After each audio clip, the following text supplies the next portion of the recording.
Good morning, students. So today we'll talk about percentages.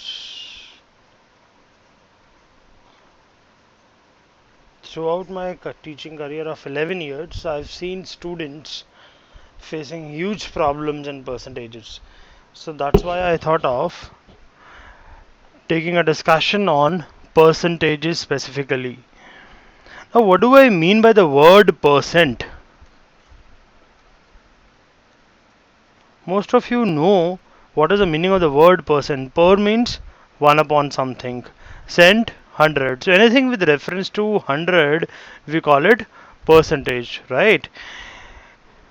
But how do I take the reference of 100? So for example, if I need to convert this fraction into percentages, how do I do that? I'll just multiply this fraction by 100 and I get the percentage. So what is the percentage equivalent of 1 by 5? 20%. Similarly, suppose I need to convert 1 by 4 into percentage, I'll multiply the fraction by 100 and I'll get that as 25%.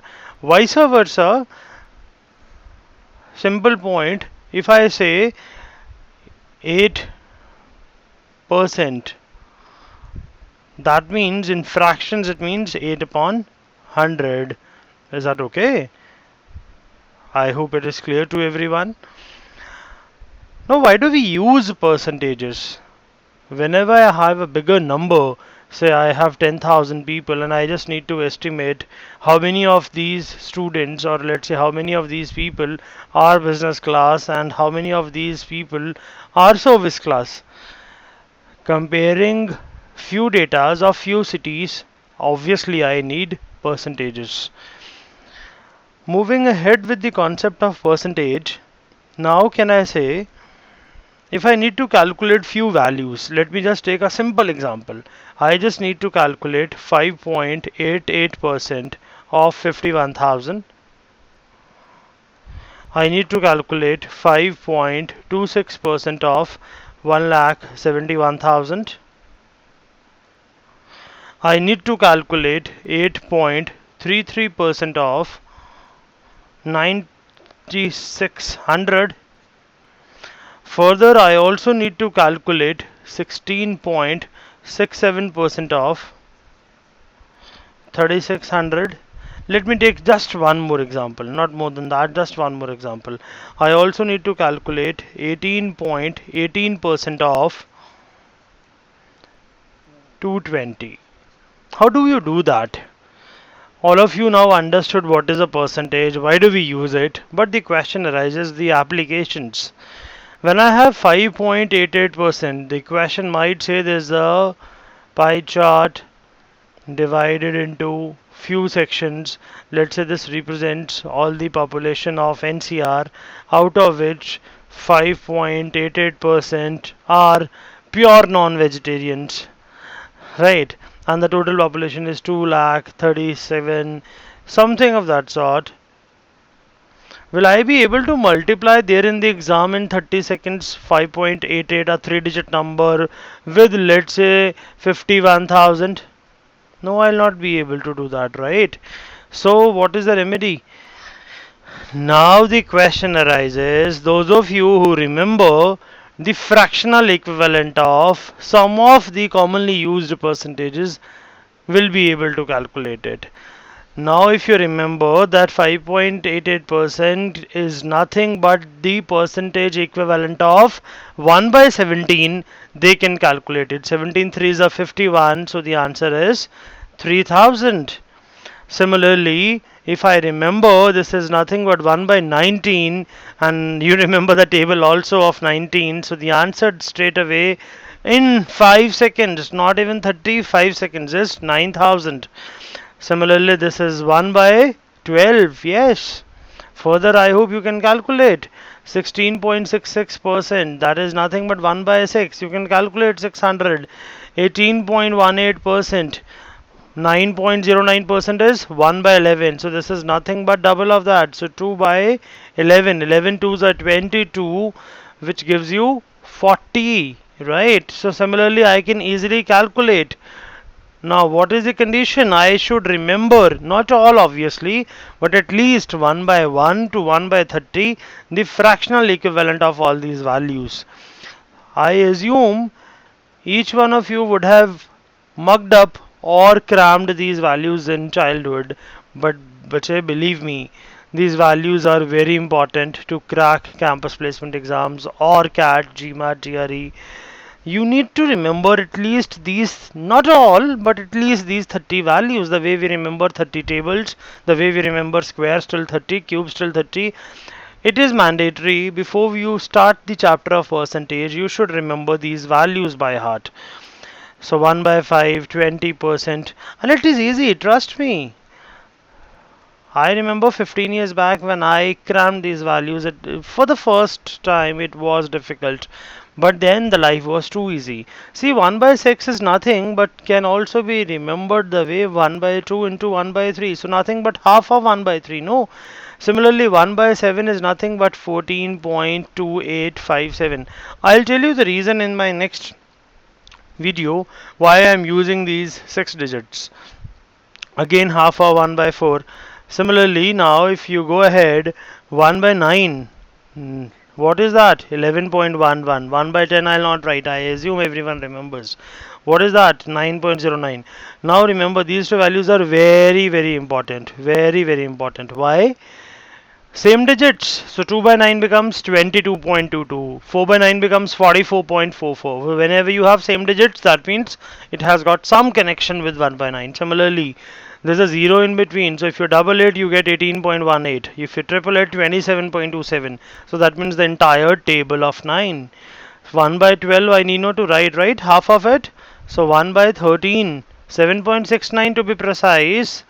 Yeah, but if you remember 7.7 approx value, still that would suffice, right? Similarly, 1 by 15, 6.6%. 1 by 18, 5.5%. I am again approximating few values. Now, why I am saying that, why I am writing them together is so that it is, I hope the values looks similar, so it is easy to mug up. 1 by 14 bache I skipped. So what is that? Half of 1 by 7. 7.14. 1 by 16. Half of 1 by 8. 6.25. So the left out values 1 by 17. 5.88. 1 by 19. 5.26. I just used in the last question. 1 by 20 I'll not write. 1 by 20 is 5%. So 1 by 21. Again I'm approximating 4.75. The next is 4.55. The next is 4.35 and the next is 4.15.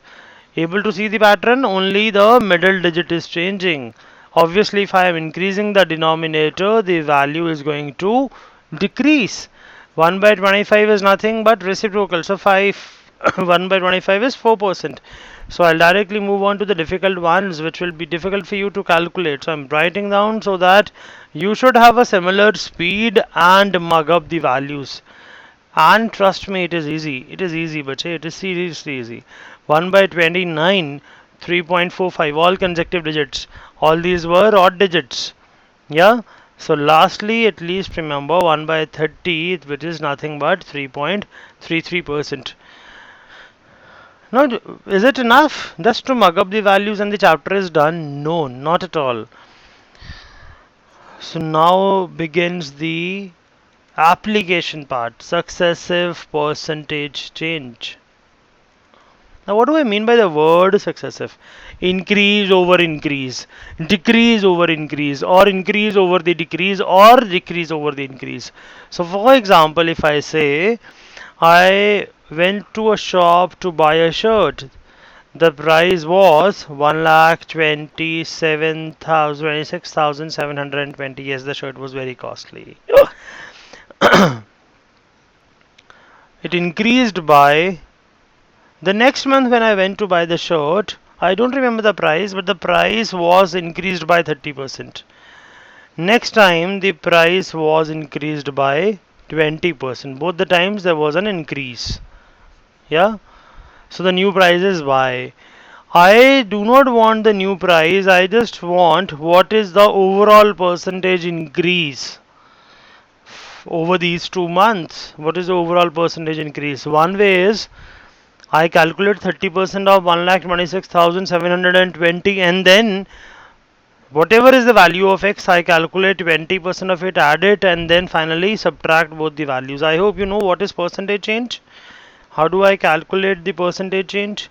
This is the final value here. So the final value minus the initial value upon the initial value into 100, a basic formula for percentage. Those of you, those who do not know, they can note it down. But the question arises, in such questions, do I need these values? No, not at all. My question is simply, what is the overall increase? Now, two ways to solve the question. The wonderful way is, I assume the initial value is 100, 30% increase, so that means 130, 20% increase, so 20% of 130 is 26, so that means the new value is 156. So जो चीज़ 100 में मिलना था वो 156 का हो गया. So that means what is the percentage increase? 56%. To add on to it, we have another way. The overall formula, the successive shortcut. What does that say? Is A plus B plus AB by 100. Please remember, please CTM, note it down.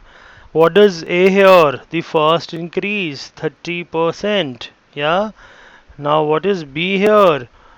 What is B here? This is A and this is B. The first increase, the second increase. So using the formula for this question, 30 plus 20, 600 by 100 gives you 6. So what is the answer? 56%. Are you getting it? The same expression can also be used for decrease questions. How? If the price of article decreases by 40%, the next month the shopkeeper feels no, now the sale is good, now it's the time to increase, so he increases by 40%. Overall, is it the same? 0? No. So what is the overall? The overall change is A plus B plus AB by 100. So the first is decrease, so I'll say minus 40 plus 40, plus and minus is minus 16. So this goes off. What is the answer? Minus 16%. What does that indicate? 16% decrease. So overall, our shopkeeper has faced a loss of 16% over these 2 months. The shopkeeper. As a customer, for me, this is a beneficial situation because I am getting the same article at a discount of 16%. Are you getting it? So that's not all about percentages. That's just the brief snapshot. We'll have a detailed discussion about the percentages in the next slide, in the next PPT, where I'll talk about the salary comparison questions. What is the trick? What is the shortcut for salary comparison questions? How do we solve the constant product questions? I hope you understand what do I mean by constant product questions. Constant product wherein the rice price is increasing by what percentage, the consumption shall be decreased so that the expenditure remains constant. The expenditure is the product of price and consumption. So such questions, how to tackle it. Finally, we'll have the application of percentages in profit and loss chapter, and then the application of percentages in simple and compound interest. So many interesting applications we'll talk in the next video. Till that time, thanks a lot. Whenever you have a problem, I hope you all have my number, you all have my email address. I need not to repeat it. Anytime you can give me a call. If I'm not available over the call, you can always WhatsApp it. Thanks.